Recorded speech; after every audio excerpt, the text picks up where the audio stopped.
আম মাখাটা সেই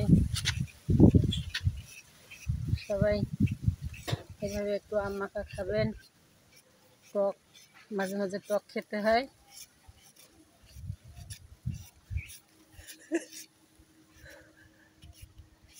এই যে আমটা প্রথমে কেটে নিয়ে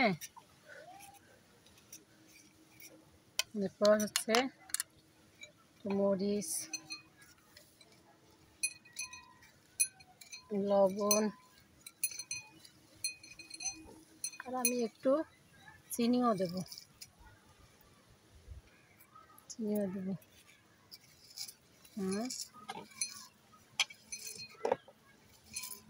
আজকে আম মাখার জন্য ছাদের উপরে সব নিয়ে এসেছি।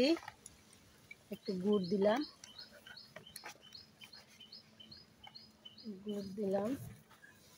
আম মাখাটা আরও বেশি টেস্টের জন্য আম মাখার ফ্লেভার দিলাম।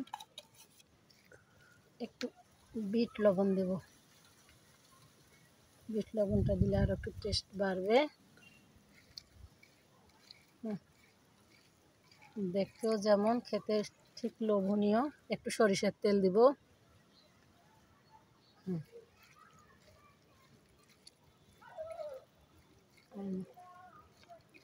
হয়ে গেল আম মাখা। গাছের আম পেড়ে মাখায় খেতে খুব মজা লাগে।